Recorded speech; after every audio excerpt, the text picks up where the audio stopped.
Victory in Chattanooga, Grant was bestowed the rank of Lieutenant General, a rank held previously by only Generals Washington and Scott. Grant became the commander-in-chief of all U.S. Army forces with his headquarters in the field. General Halleck stepped down to become the chief of staff. With his new title, Grant became the de facto commander of the Army of the Potomac. He kept Meade as the direct commander, but took field command of the army. It was Grant's goal to attack boldly and continue to attack until he brought the Confederacy to its knees. Grant reorganized the army and placed Phil Sheridan in command of the cavalry, which he detailed to act as an independent arm of the army. On May 4th, Grant's army effected a crossing of the Rapidan. Again, the army crossed over and headed into the wilderness. Grant's plan was to head across the wilderness and emerge in 2 days in the open land beyond. The first night of the campaign, the army camped in the wilderness amongst the ghosts, some real and some imagined, of earlier campaigns. The next morning, the army moved out along 3 roads. It was Grant's hope that Lee would now fall back to Richmond. As an added incentive, General Banks was landing with 30,000 troops at City Point below Richmond and Petersburg on the James, posing a direct threat to those cities. Lee, however, had no plans for such a pullback. Instead, his forces began the 5th by moving down the road towards the Union forces coming up. First clash was on the turnpike, where Ewell's Confederate troops clashed with Warren's Union corps, pushing it back after it suffered heavy casualties. That was the nature of this second battle in the wilderness. One side would advance, only to be repulsed, each side suffering heavily in heavy woods that at times caught fire. The one successful flanking operation was launched by Longstreet's troops, who arrived late on the second day of the battle. Unfortunately for them, they ended up firing at one another, and similarly to Stonewall Jackson, who was shot by other Confederate forces in these very same woods a year earlier. A bullet hit Longstreet, who was wounded, but did survive. After 2 days of fighting, it was clear that nothing more than an expensive stalemate could be reached here in the woods of the wilderness. Union casualties were high, 17,500 compared to 7,000 Confederate. Any other Union commander would have concluded he was beaten and ordered a retreat. Not Grant, however. He had promised Lincoln that whatever happens, there would be no turning back, and he meant it. That night, he broke into tears in the privacy of his tent. He quickly recovered, and later in the evening issued his order. All night the supply wagons were loaded, and the troops pulled back from the lines. They were expecting another retreat.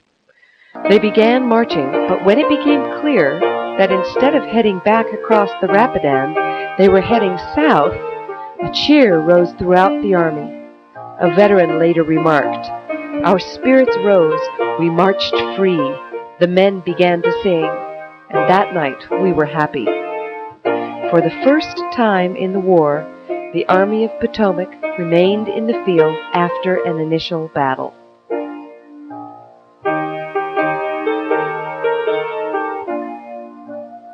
Grant's goal was Spotsylvania Courthouse. Advanced Union elements arrived there first, but withdrew when Confederate elements arrived. Lee's army soon arrived in force and entrenched themselves. Grant decided to engage in a flanking maneuver designed to get behind the Confederate lines. Hancock's division attempted a left flanking maneuver, but failed. On May 10th, Grant ordered an attack on Lee's center, but with the exception of temporary breakthroughs, which was not properly exploited, the attacks failed. On the 12th, Grant ordered another attack on the Confederate center. Initially, it succeeded, driving back the Confederate defenders. Union forces captured most of the remaining members of the famed Stonewall Division. However, Lee himself started to lead a reserve division in a counterattack. As the men yelled General Lee to the rear, they attacked, driving the Union forces back to the 1st Confederate defensive lines. There, a war of attrition developed. Union forces were on both flanks and in front. This was the bloody angle of Spotsylvania. Neither side broke. They just fought and fought. As one Union officer who survived wrote, "I never expected to be fully believed when I tell you what I saw of the horrors of Spotsylvania, because I am loath to believe it myself were the case reversed." Lee fell back that night a half a mile. Meanwhile, on the 11th, Lee suffered a much greater loss. Sheridan had begun a large-scale raid towards Richmond with 10,000 cavalrymen. He was goading Jeb Stuart, the commander of the Confederate cavalry, to fight. Stuart accepted the challenge. The Union cavalry, which was both more numerous and better equipped than the Confederates, bested the Confederate cavalry and mortally wounded Stuart. Grant tried for another week to force Lee from Spotsylvania, to no effect. He then decided to engage in another large-scale flanking movement, this time to the North Anna River. Lee planned a trap for the Union army above the North Anna, not far from Hanover Junction. The Union troops did not oblige, however, and when they caught sight of Confederate entrenchments, they started building their own. Grant again decided on a slide, this time toward Cold Harbor, the scene of another earlier battle. There, both armies once again entrenched. Grant decided to make a direct assault on the Confederate works. Again, the rule that had been true in almost every battle of the war was true again. Direct assault on heavily fortified positions was rarely successful. This was clearly the case at this assault. Grant's forces suffered 7,000 casualties on the June 3rd attack at Cold Harbor, compared to merely 1,500 for the Confederates. It was time for another slide, this time across the James River and to Petersburg.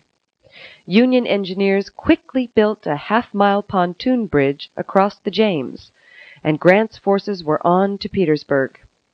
They arrived there ahead of Lee, who, for once, was successfully kept in the dark as to the Union's plans.